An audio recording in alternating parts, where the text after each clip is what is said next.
ओम नमः शिवाय। ओम नमः शिवाय। ओम नमः शिवाय। प्रिय दर्शकों, मैं पुनः एक नई वीडियो क्लिप लेके आपके समक्ष प्रस्तुत हुआ हूँ।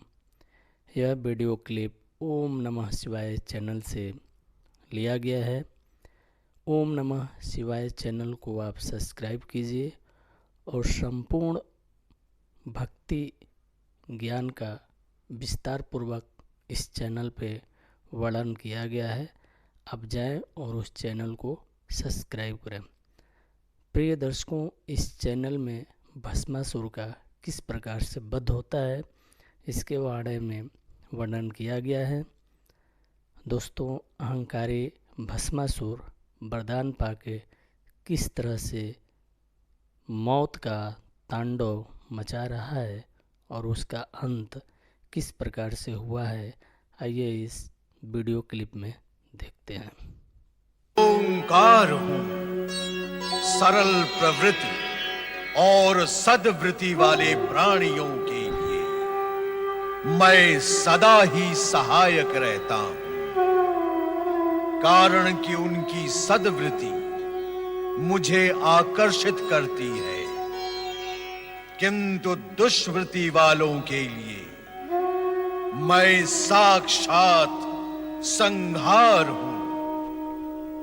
मैं ओंकार हूं। कैलाश पर नंदी द्वारा लाई भस्म को शरीर में मलते समय भस्मी से निकले एक टुकड़े को फेंकने से एक प्राणी पैदा होता है, जिसे भगवान शिव भस्मासुर के नाम से पुकारते हैं और भविष्य में भस्म लाने का कार्य उसे सौंपते हैं। आकाश में भ्रमण करता हुआ भस्मासुर वन में बैठे हुए असुरों के समीप आता है और भस्म के लिए शमशान भूमि का मार्ग पूछता है, किंतु असुर उसे सम्राट बनाने का लोभ देकर भगवान शिव से वरदान मांगने के लिए उकसाते हैं। भस्मासुर कैलाश पर आकर शिव से वरदान प्राप्त कर लेता है कि वो जिसके सिर पर हाथ रख देगा वो भस्म हो जाएगा। राज भस्मासुर की जय। महाबली बंद करो ये जय जयकार। ये जय जयकार हमारे क्रोध को और भी भड़का देती है।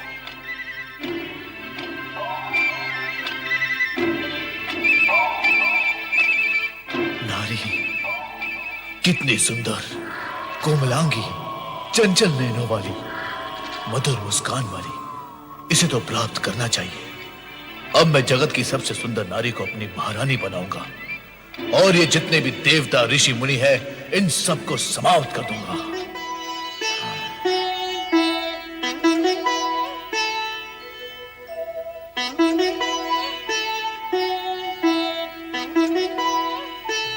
रक्षा करे भोलेनाथ, रक्षा करे भोलेनाथ, रक्षा करे भोलेनाथ, रक्षा करे।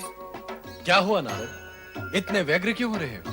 ये सब आप ही की कृपा का दुष्परिणाम है भोलेनाथ। तो क्या अब हमारी कृपा से दुष्परिणाम भी होते हैं? अवश्य होते हैं, हुए हैं और हो रहे हैं भोलेनाथ। अयोग्य और दुष्ट प्राणी को यदि ऐसे पद, अधिकार और सुविधाएं दी जाएं जिसके वो योग्य ही नहीं है, तो क्या वो उसका दुरुपयोग नहीं करेगा भोलेनाथ, और फिर उसके दुष्परिणाम नहीं होंगे? तुम किसके विषय में कह रहे हो नारद? आप सब जानते हुए भी भोले बनते हैं, तभी तो आपको सब भोलेनाथ कहते हैं। आप भली भांति जानते हैं कि मैं भस्मासुर के विषय में कह रहा हूं। तुम्हें क्या कष्ट दिया उसने? कष्ट? भोलेनाथ, वो मेरे सर पर हाथ रखने चला था। फिर तुमने क्या किया नारद? प्राण बचाकर भागने के अतिरिक्त मैं करता भी क्या माता? भोलेनाथ, मेरे प्राण तो जैसे तैसे बच गए, किंतु उस दुष्ट असुर ने मृत्यु का नंगा नाच ही आरंभ कर दिया था। भोलेनाथ, वो दुष्ट असुर निर्दोष प्राणियों को भस्म की ढेरी बनाता जा रहा है भोलेनाथ। मेरी समझ में नहीं आता भोलेनाथ, आप क्यों दे देते हैं वरदान ऐसे दुष्ट प्राणियों को जिसके वो योग्य ही नहीं होते? आपकी कृपा और वरदान का कितना अनुचित लाभ उठा लेते हैं ये दुष्ट असुर। माता, भोलेनाथ, मुझे तो लगता है वो संपूर्ण सृष्टि में प्रलय ही मचा देगा। मैंने तो पहले ही कहा था कि ऐसा वरदान पाकर यह असुर उत्पात अवश्य करेगा। इस जगत में ऐसा कौन है जिसने वरदान, अधिकार, पद और सुविधाएं पाकर उत्पात न किया हो? सबके सब आप जैसे कल्याणकारी और भोले भंडारी तो है नहीं भोलेनाथ। पता नहीं क्या स्थिति होगी निर्दोष जन की। चिंता न करो नारद, हम शीघ्र ही इस अनर्थ को रोक देंगे। भस्मासुर, तुरंत उपस्थित हो जाओ।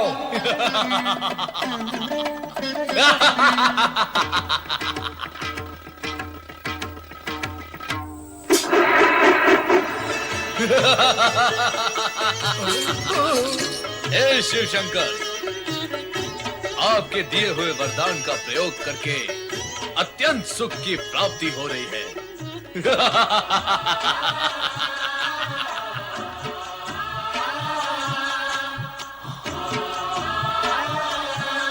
ये सुंदरी कौन है? मुझे इस प्रकार क्रोध से न देखो सुंदरी।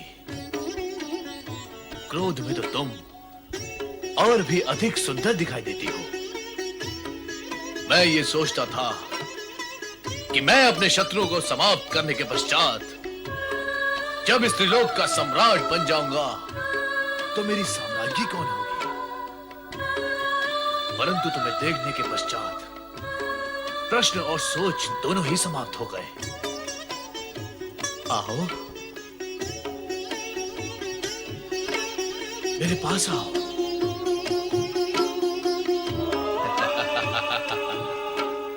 मैं इंद्र को भस्म करके तुम्हें स्वर्ग के सिंहासन पे बिठाऊंगा। दुष्ट भस्मासुर, पार्वती हमारी अर्धांगिनी है और तू हमारा सेवक। वो तुम्हारे माता समान है। इन पर कुदृष्टि डालने का परिणाम जानता है। हम तुम्हें इसी समय भस्म कर देंगे। भस्म करने का काम जब तुम करते थे वो युग गया भस्मधारी। अब भस्म करने का कार्य मैं करता हूं। मैं, इससे पहले कि तुम मुझे भस्म करो, मैं ही तुम्हें भस्म करके इस सुंदरी को अपना बना लेता हूं। वही रुक जा दुष्ट। प्रभु अपनी रक्षा करे। भाग जाए यहाँ से, भाग जाए प्रभु।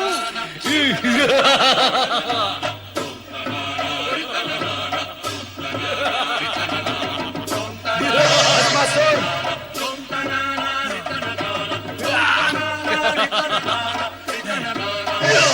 भस्मासुर,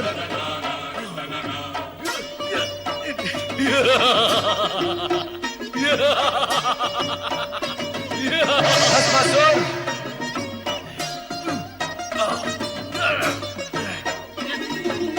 भस्मासुर,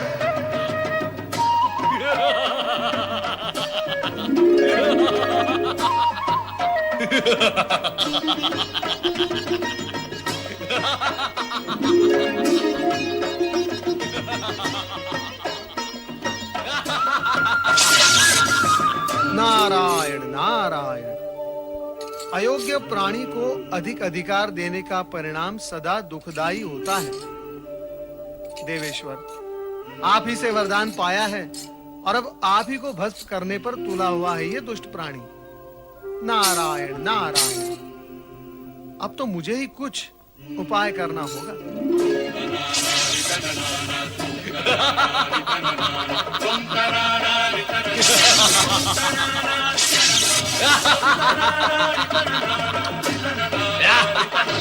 रक्षा करें प्रभु, श्री हरि प्रभु हमारी रक्षा करें। नारद, तुम पर क्या संकट आ पड़ा? नारद, आज तुम्हें रक्षा की आवश्यकता कैसे आन पड़ी?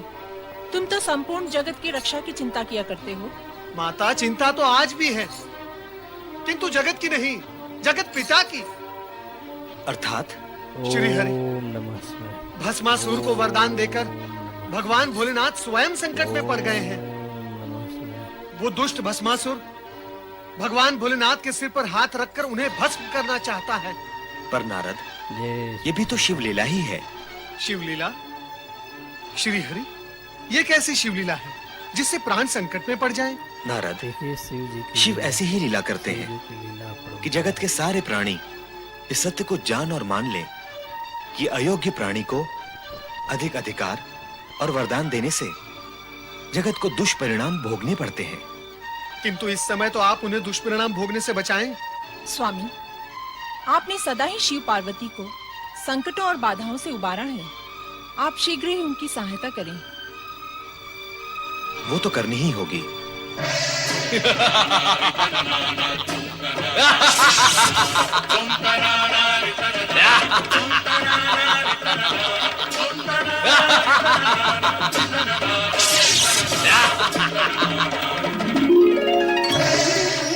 ये सब क्या हो रहा है स्वामी? कहाँ कहाँ क्या हो रहा है देवी? तीनों लोकों का स्वामी एक दुष्ट, बुद्धिहीन, दुराचारी असुर के सम्मुख इतना विवश, असहाय और पौरुषहीन हो गया है। समय की बलिहारी है देवी, समय की बलिहारी है। हाँ स्वामी, देख रही हूँ समय से हारे हुए बल को, किंतु अब आपकी ये दशा मुझसे देखी नहीं जाती। तो देवी, हमें क्या अपनी ये स्थिति प्रिय लगती है? हम इस अप्रिय स्थिति से स्वयं ऊब चुके हैं। तो फिर विराम क्यों नहीं लगा देते इस स्थिति पर? नहीं, हम अभी ऐसा नहीं कर सकते। ना सही, मैं तो कर सकती हूँ। आप मुझे आज्ञा दें, मैं शक्ति रूप धारण कर उस दुष्ट भस्मासुर को एक क्षण में ही समाप्त कर दूंगी। तुम यदि ऐसा कर दोगी तो हमारे वरदान का क्या होगा जो हमने भस्मासुर को दिया है कि उसे कोई भी नहीं मार सकेगा? यदि तुम्हारे हाथों उसका वध हो जाता है तो हमारे वरदान की महिमा भी समाप्त हो जाएगी। ऐसा हो गया तो जगत के प्राणी भविष्य में हम पर और हमारे वरदान की शक्ति और महिमा पर विश्वास ही नहीं करेंगे। स्वामी, आप तो चारों ओर से विवश हैं। तुम चिंता न करो देवी, हमारी विवशता का शीघ्र ही अंत होगा। कोई ना कोई उपाय अवश्य निकल आएगा। अब तुम शीघ्र ही समाधि स्थल चली जाओ, वहां पर तुम सुरक्षित रहोगे।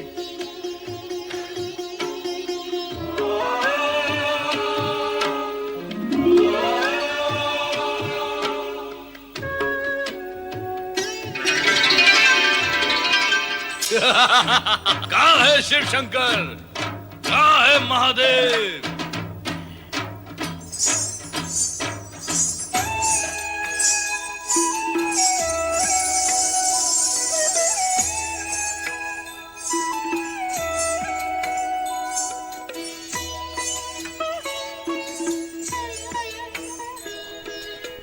इधर देखो वरदायिनी भस्मासुर। देखिए किस प्रकार से ध्यान से देखो। काम वासना के भस्मासुर को भस्म। अंतर्दृष्टि से देखोगे तो मैं तुम्हें पार्वती से अधिक सुंदर दिखाई दूंगी। त्रिभुवन मोहिनी हूँ।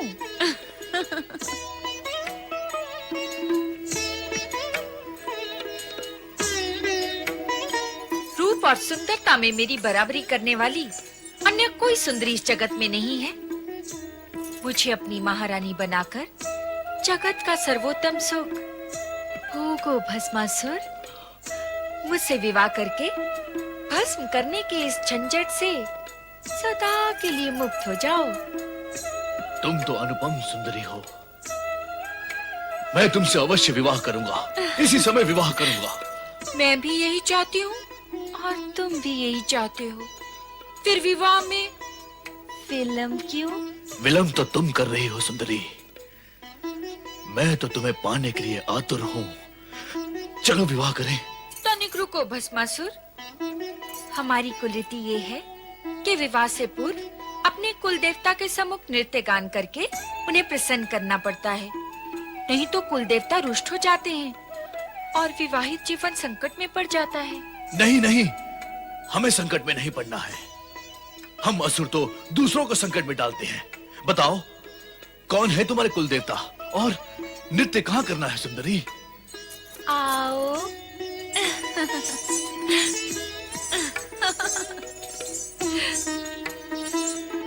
ये वट वृक्ष हमारे कुल देवता हैं। तुम मेरे होने वाले पति हो। हमारी कुल रीति के अनुसार कुल देवता को प्रसन्न करने के लिए तुम्हें उसी भांति नृत्य करना होगा जैसे कि मैं करूंगी। बोलो, करोगे ना? अरे तुम कहोगे तो नृत्य क्या, मैं कुकृत्य भी करूंगा। चलो शीघ्र नृत्य आरंभ करते हैं ताकि नृत्य करके हम शीघ्र विवाह कर सके। तो चलो नृत्य गान आरंभ करते हैं। गान? क्या हुआ, रुक क्यों गए? मैं नृत्य तो कर सकता हूँ परंतु गान नहीं गा सकता। क्यों? मेरा कंठ बेसुरा है। यदि मैंने बेसुरा गीत गाया तो मेरे जाति वाले असुर ये समझकर यहाँ पर आ जाएंगे कि मैं उन्हें पुकार रहा हूँ। नहीं, मैं गाना नहीं गा सकता। अभी अभी तो कह रहे थे कि कुकृत्य भी कर सकते हो। कुकृत्य करना तो हमारा कुल धर्म है सुंदरी, परंतु मैं गीत नहीं गा सकता।